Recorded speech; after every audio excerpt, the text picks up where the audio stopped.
Today we're going to be reading from the 7th chapter in the first book of Kings. But Solomon was building his own house 13 years, and he finished all his house.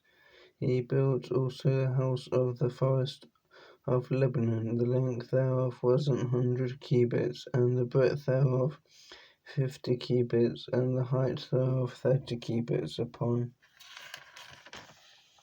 4 rows of cedar pillars, with cedar beams upon the pillars.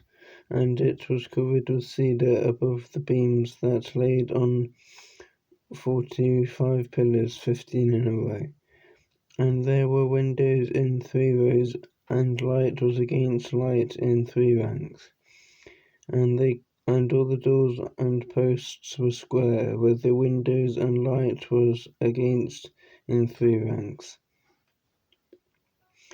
And he made a porch of pillars. The length thereof was 50 cubits, and the breadth thereof 30 cubits, and the porch was before them, and the pillars were on the pillars, and the thick beams were before them. Then he made a porch for the throne where he might judge, even the porch of judgment. And it was covered with cedar from one side of the floor to the other. And his house where he dwelt had another court within the porch, which was of like the first work. Solomon made also an house of Pharaoh's daughter, whom he had taken to wife, like unto this porch. All these things were costly stones, according to all the treasures of hewn stones, sawed with saws, within and without, even from the foundation unto the coping, and so on the outside toward the great court. And the foundation was of costly stones, even great stones of 10 cubits, and stones of 8 cubits. And above were costly stones, and measures of hewed stones and cedars. And the great court round about was with 3 rows of hewed stones, and a row of cedar beams, both for the inner court of the house of the Lord, and for the porch of the house. And King Solomon sent and fetched Hiram out of Tyre. He was a widow's son of the tribe of Naphtali, and his father was the man of Tyre, a worker in brass, and he was filled with wisdom and understanding and cunning to work all works in brass. And he came to King Solomon and wrought all of his work. For he cast 2 pillars of brass, from 18 cubits high apiece, and a line of 12 cubits did compass either them about. And he made 2 chapiters of molten brass to sit upon the tops of the pillars. The height of the one chapiter was 5 cubits, and the height of the other chapiter, or however you pronounce it, I'm not too sure if I'm saying that right, but hopefully I am. Anyway, was 5 cubits, and nets of checker work, and lengths of chain work for the chapillars which were upon the top of the pillars, even for the 7 for the one chapiller, and 7 for the other chapillars. And he made the pillars and 2 rows round about upon the one network to cover the chapiller. Oh, I just realised how you say that. Capitulars, that makes more sense, that were upon the top with pomegranates, and so did he for the other I've forgotten how you pronounce it. Anyway, and the chapillars, I think that's it, were that were upon the top of the pillars were of lily work in the porch 4 cubits, and the 2 pillars upon the 2 pillars had pomegranates also above over against the belly, which was by the network, and the pomegranates were 200 in rows round about the other 2 pillar. And he set up the pillars in the porch of the temple, and he set up the right pillar, and called the name thereof Jachin. And he set up the left pillar, and called the name thereof Boaz. And upon the top of the pillars was lily work, so was the work of the pillars finished. And he made a molten sea 10 cubits from the one brim to the other. It was round all about, and the height was 5 cubits, and a line of 30 cubits did compass it round about. And under the brim of it round about there were knobs compassing it 10 in a cubit, compassing the sea round about. The knobs were cast in 2 rows when it was cast. It stood upon 12 oxen, 3 looking toward the north, and 3 looking toward the west, and 3 looking toward the south, and 3 looking toward the east. So basically 3 looking in every direction. And the sea was set upon them, and all the hinder parts were inward.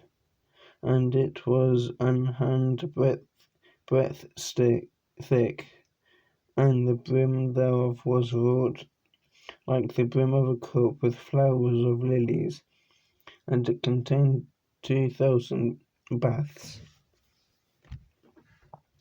And he made 10 bases of brass. 4 cubits was the length of one base, and 4 cubits was the breadth thereof, and 3 cubits the height of it. And the work of the bases was on this manner. They had borders, and the borders were between the ledges. And on the borders that were between the ledges were lions, oxen, and cherubims. And upon the ledges there was a base above, and beneath the lions and oxen were certain additions made of thin work. And every base had 4 basin wheels and plates of brass, and the 4 corners thereof had undersetters under the lever were undersetters molten at the side of 20 of every addition, and the mouth of it within the capilla and above was a cubit, but the mouth thereof was round after the work of the base, a cubit and an half, and also upon the mouth of it were gravings with their borders foursquare, not round. And under the borders were 4 wheels, and the axle trees of the wheels were joined to the base, and the height of a wheel was a cubit and a half a cubit. And the work of the wheels was like the work of a chariot wheel. The axle trees and their naves and their felloes and their spokes were all molten.